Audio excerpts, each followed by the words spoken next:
Do you have spiritual OCD? Do you keep clearing things and healing things and working on yourself over and over and over again, trying to get it to the point where there's nothing left to do so everything in your life will change?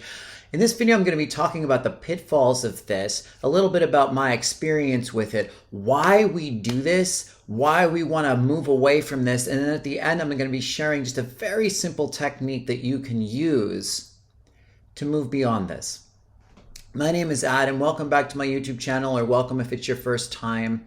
Before we get started, I just want to let you know I'm doing some free breakthrough calls. There's a link pinned in the comment section below. These are excellent 30-minute calls where we go over your vision for your life, what's stopping you from creating it, or if you've already created it, what's preventing you from really enjoying it, and some steps you can do to really iron everything out to get into your best version of your life.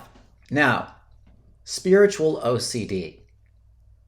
This may be a term that's out there. I haven't seen it before, but I just kind of made it up because it's an issue that I have.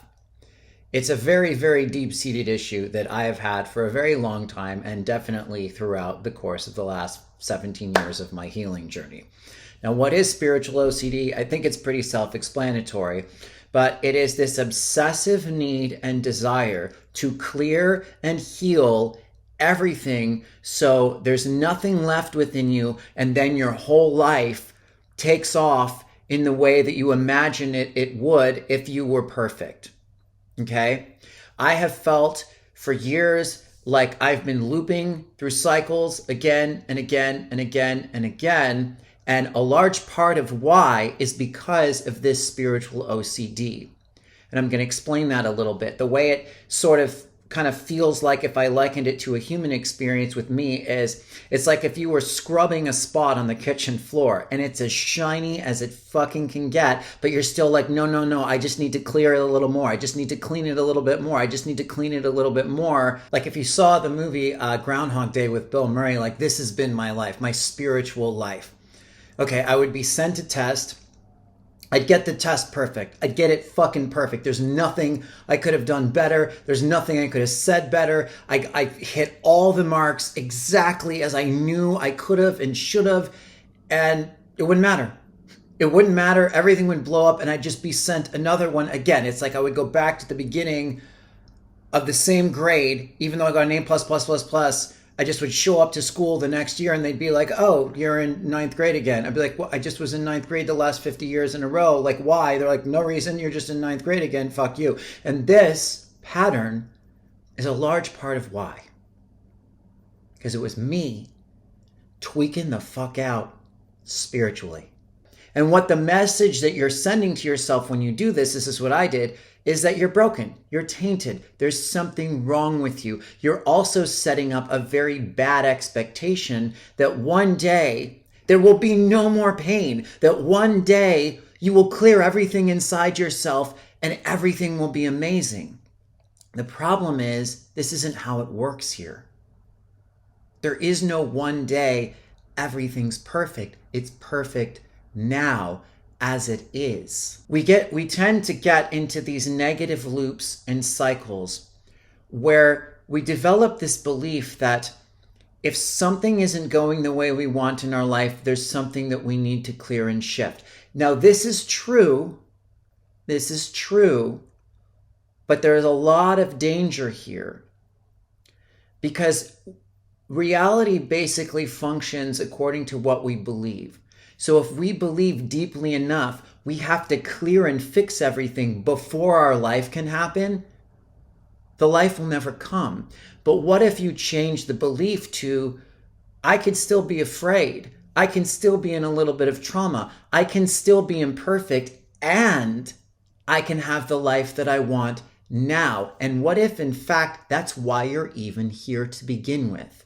Now, where does this come from? Now, it's a form of perfectionism, and it has to do with our belief in what perfectionism is. And a lot of our belief in what perfectionism is, especially spiritually, comes from religion. It comes from religious programming on all levels. But underneath that, it comes from this desire to eradicate all pain. It comes from this desire to never feel anything negative. But the trick with healing is the more you resist something, the more it persists. The more you shove it into the closet, into the darkness, and pull away from it, the bigger and louder it gets. Things heal when we turn and face them, when we turn and accept them, when we're okay with them just being there. This is the essence of divine neutrality. Now, how has religious programming contributed to this desire to eradicate all pain and this endless looping through infinite healing modalities, thus just creating more issues and problems to solve? Because if the mind, is obsessed with like finding issues to heal, then when you start to not have any, it will start to create them so that it can keep solving them. And yes, there are always infinite problems and challenges in life, but that's kind of the false presumption of this mode of thinking, is that one day we will get to the end of all the problems and there won't be any more. That never happens. That's never going to come. Give up on that day.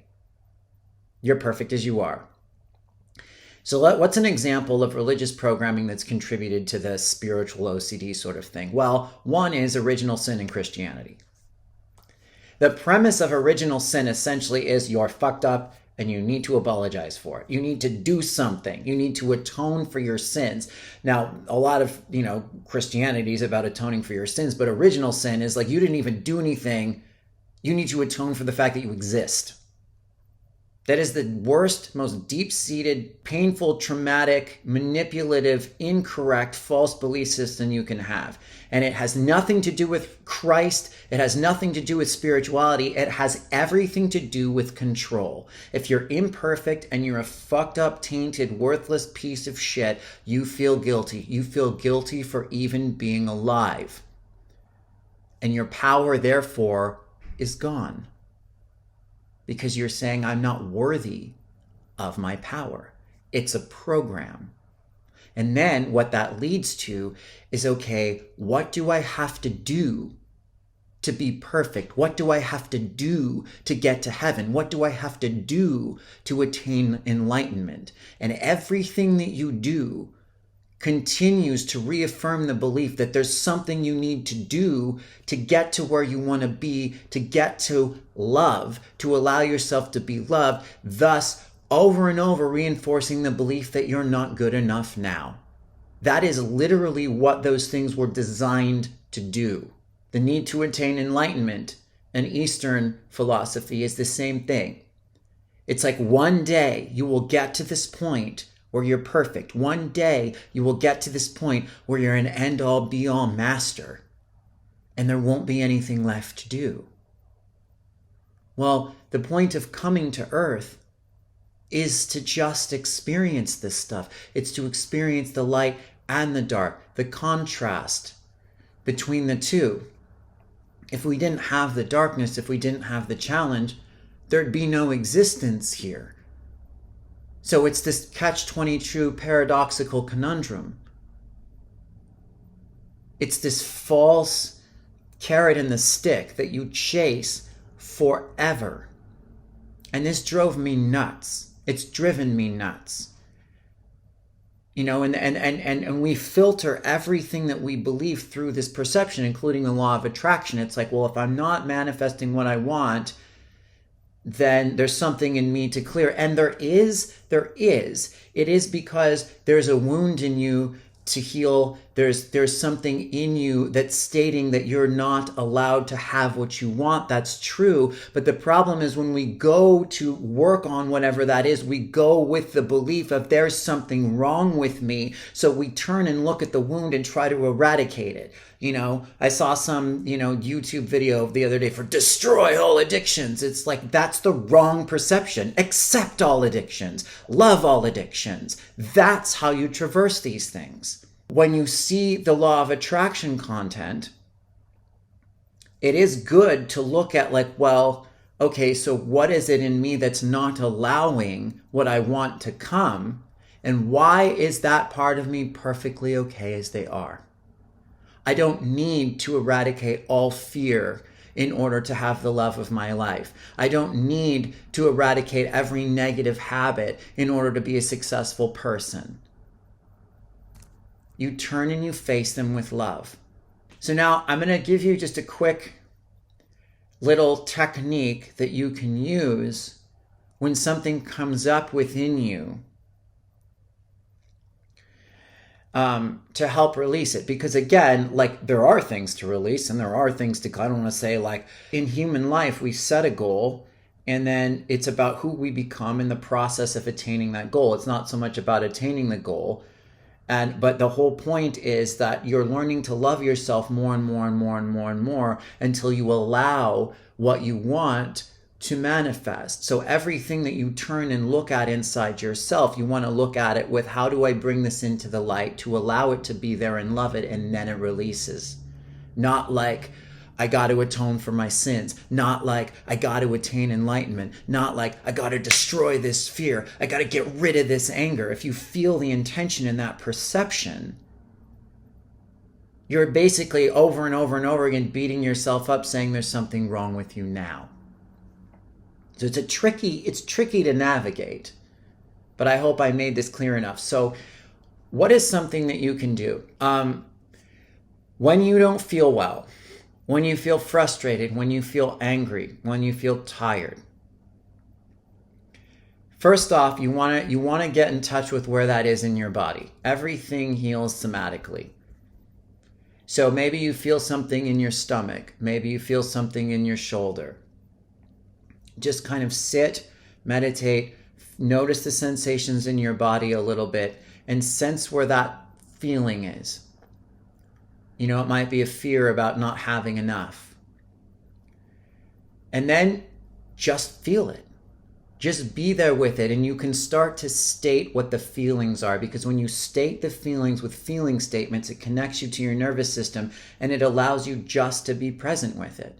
So maybe it's, I'm afraid I'm not going to have enough money this month. I'm afraid I'm not ever going to be able to manifest the love of my life. I'm afraid I'm going to lose everything that I've worked so hard for. And just feel that. And when you feel that, it starts to dissolve. Because when you feel it, you're bringing it into the moment. And in the moment, everything is loved and accepted unconditionally. Bringing it into a field of unconditional love is what begins to release it. And just be okay with it. Don't rush to get it done. Don't be like, I got to get this cleared by tomorrow. I'm going to lose my opportunity. You don't.